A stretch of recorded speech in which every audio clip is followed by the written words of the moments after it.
మళ్ళీ వస్తాను మీ దగ్గరికి. మనతో చందు శ్రీనివాస్ గారు ఉన్నారు, రాజకీయ విశ్లేషకులు. సో చందు గారు, గుడ్ ఈవినింగ్ అండి. గుడ్ ఈవినింగ్ అండి బ్రహ్మనాయుడు గారు. మీ ఉపోద్ఘాతం చాలా బాగా, థ్యాంక్ యూ సార్, చాలా చక్కగా ఇచ్చారు. అంటే వాస్తవాలే కదా, ఉన్నదే కదా చెప్పింది. డెఫినెట్గా ఎందుకంటే ఆయన ఒక యోధుడు. పవన్ కళ్యాణ్ అనే వ్యక్తి చాలా సింపుల్ మ్యాన్ కాదు, చాలా కష్టపడి పైకి వచ్చాడు, కష్టాలను ఎదుర్కొన్నాడు, జీవితం సమాజం మార్పు కోసం ప్రయత్నం చేశాడు, ఆంధ్రప్రదేశ్ ప్రజల కోసం తన జీవితాన్ని త్యాగం చేశాడు. భార్య బిడ్డలు అనేక అవమానాలు పొంది ఆయనకు అంత లగ్జరియస్ జీవితాన్ని వదిలిపెట్టి వచ్చిన నాయకుడు ఈ దేశంలో లేడు. మీరన్నట్టు ఈ రోజున national media, India today, republic channel, అనేక ఛానల్స్ కూడా ఈ కూటమి విజయ తీరానికి తీసుకొచ్చింది పవన్ కళ్యాణ్ అని అంటున్నారంటే, తన వెనక తను చెప్పినట్టు నడిచారు ఓటర్లు అని చెప్పి అంటున్నారంటే, దాన్ని బట్టి మనం చందు గారు ప్రతి ఆటలో కూడా, గెలిచే ప్రతి ఆటలో కూడా మ్యాన్ ఆఫ్ ది మ్యాచ్ అని చెప్పేసి ఖచ్చితంగా ఒకరు ఉంటారు. సో ఇక్కడ ఈ కూటమిలో man of the match Pawan Kalyan గారే. 100% ఆయనకు పోటీ లేదు. ఎవరు ఆయన మార్కెట్ ఎవరు రీచ్ కాలేరు. ఎందుకంటే ఆయనకున్న కసి, పట్టుదల, ఆయన పెట్టిన ఇబ్బందులు నందిగామలో చూసాం మనం.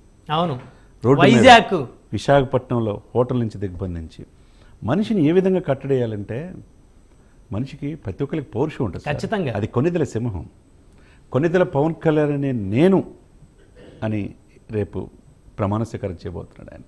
అది ఎవరు ఆపలేరు. ఆయన ఎవరైతే గేటు గేటు టచ్ చేయనివన్నారో వాళ్ళందరూ ఓడిపోతున్నారు. చూసుకోండి, ఇదే కదా మరి విచిత్రం కదా చంద్ర గారు, అది అందరూ ఓడిపోతున్నారు. మామూలు విషయం కాదు అది. అంటే ఇక్కడ ఒకటే సార్, పోరాట యోధుడు. ఈరోజు నేషనల్ మీడియా కూడా, ఏ మీడియా అయితే అతను చూపించలేదో, ఏ మీడియా అయితే అతను చేసిన లక్షలాది మంది జనం వస్తే 12 పేజీలు వేసేవాళ్ళు, ఆ మీడియా ఫస్ట్ పేజీలో ఈరోజు వేస్తుందంటే is the trouble shooter sir. ఒకటి బ్రహ్మనాయుడు గారు, ఎవరెవనుకున్న పర్లేదు, ఇక్కడ ఏంటంటే కమిట్మెంట్, డెడికేషన్, డిటర్మినేషన్ రాజకీయ నాయకుడికి కావాల్సింది అది. మీరన్నట్లు 151 సీట్లు ఉన్న వ్యక్తిని, 22 మంది ఎంపీలు ఉన్న వ్యక్తిని నిద్రపోకుండా చేశాడంటే, ఆ వ్యక్తి పిఠాపురం వెళ్ళి చివరికి ఎట్టైనా ఓడించాలని చెప్పి సాక్షాత్తు ముఖ్యమంత్రి గారు అక్కడ వెళ్ళాడంటే, అతనికి పోటీ ఇప్పటికీ ఎప్పటికీ ఎవరని అనుకుంటున్నారు మీరు? పవన్ కళ్యాణే. ఇప్పుడు మిథున్ రెడ్డి గారిని ఎంతమందిని పెట్టినా, ఆఖరికి పాపం పెద్ద ఆయన ముద్రగడ పద్మనాభం గారి చేత కూడా ట్రై చేశారు, బట్ వర్కౌట్ అవ్వలేదు. ఒకటి సార్, ఇప్పుడు పోరాట పట్టిమ ఉండాలి సార్. అవును, అది పోరాట పట్టిమలో అగ్రెసివ్నెస్ లేదంటే రాజకీయాలు సక్సెస్ కాలేరు. ఆ వ్యక్తి ఏం స్వార్థం తీసుకొని 10 సంవత్సరాల దశాబ్దం పైన మీరు అన్నట్టు ఎక్కడ ఒక ఎమ్మెల్యే కాదే, ఒక జెడ్పీటీసీ కాదే, ఏదో గెస్ట్ లెక్చర్కి వచ్చి వెళ్తారని చెప్పి బొచ్చాలి. అది కూడా కామెంట్ చేశారు కదా, వార్డు మెంబర్ గా గెలవలేని వాళ్ళు, పంచాయతీ గెలవలేని వాళ్ళు, రకరకాలుగా. సో ఇప్పుడు మరి వాళ్ళని చూసి భయపడుతున్నారంటే ఏంటి? ఇక్కడ నేషనల్ మీడియాలో ఎవరైతే ఆ పేరు ఉదరిస్తున్నారో పలు దఫాలుగా, ఈరోజు మొత్తం అదే నేషనల్ మీడియాలో కూడా. అక్కడ ఒకటే సార్, చెగువేరా లాంటి విప్లవ భావాలు, భగత్ సింగ్ లాంటి దేశభక్తి, జాతీయ భావజాలం, మోదీ గారికి ఉన్న జాతీయ భావజాలం, ఆ 3 కలిస్తే పవన్ కళ్యాణ్ అండి.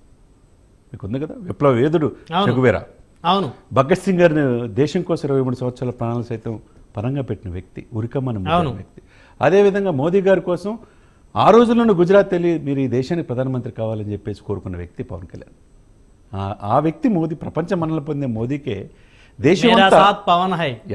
దేశమంతా మోదీ గాలి వీరుస్తుంది. అఖండ భారత మొత్తం బీజేపీ ఎన్డీఏ కూటమి విస్తరించింది. ఆంధ్రప్రదేశ్లో పవన్ కళ్యాణ్ యొక్క పాత్ర అది ఇప్పటికీ ఎప్పటికన్నా ఈజ్ ద గేమ్ చేంజర్ అండి. మీరు అన్నట్టు మంచి టైటిల్ పెట్టారు, ఈజ్ ద ట్రబుల్ షూటర్.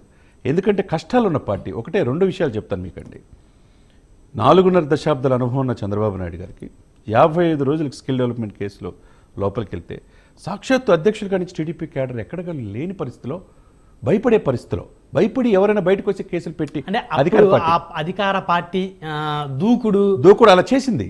ఆ సమయంలో అన్కండిషనల్ గా రాజమండ్రి సెంట్రల్ జైలుకి వెళ్ళి సపోర్ట్ చేశారు, చూసారా? అప్పుడే అతని పరిణితి, పరిపక్వత అనేది రాజకీయాల్లో తెలిసింది. ఈరోజు జాతీయ స్థాయిలో ఆయన్ని విశ్లేషించుకున్నారంటే, ఈరోజు దేశానికి అబ్దుల్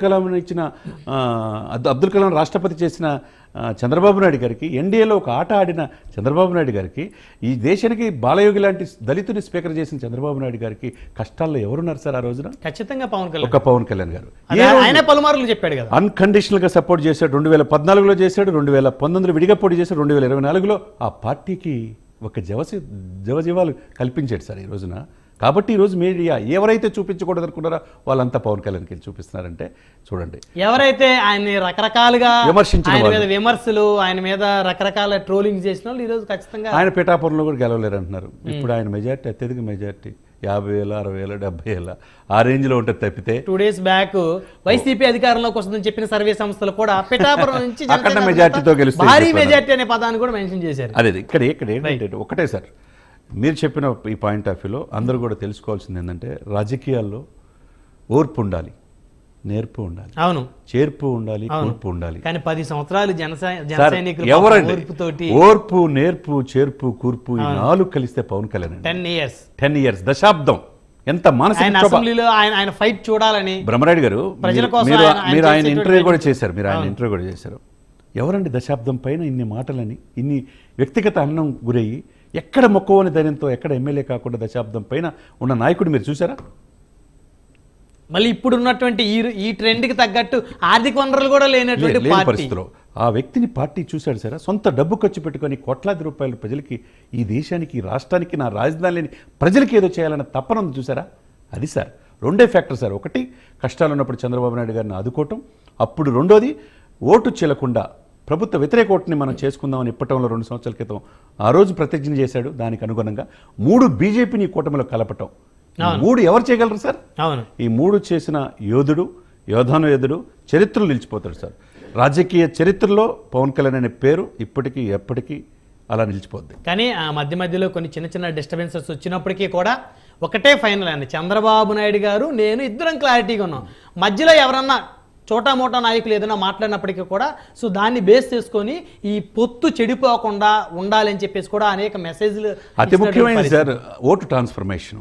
గోదావరి చంద్రబాబు గారు కూడా జిల్లాలో ఈ ఇప్పుడు విషయంలో నేషనల్ మీడియాలో, ఇండియా టుడేలో రాజ్దీప్ సర్దేశాయ్ ఏదో చెప్తున్నాడు.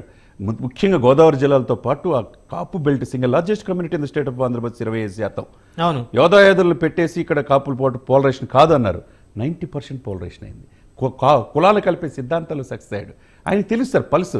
ఎక్కడ ఎన్ని అవమానాలు ఎదురైనా, ఎంత పెద్ద పెద్దలని ఆయన మీద దాడి చేసినా ఎక్కడ మొక్కవారి ధైర్యంతో చూశారా సార్? అది గొప్పతనం. రైట్. మళ్ళీ వస్తాం చంద్ర గారు మనతోటి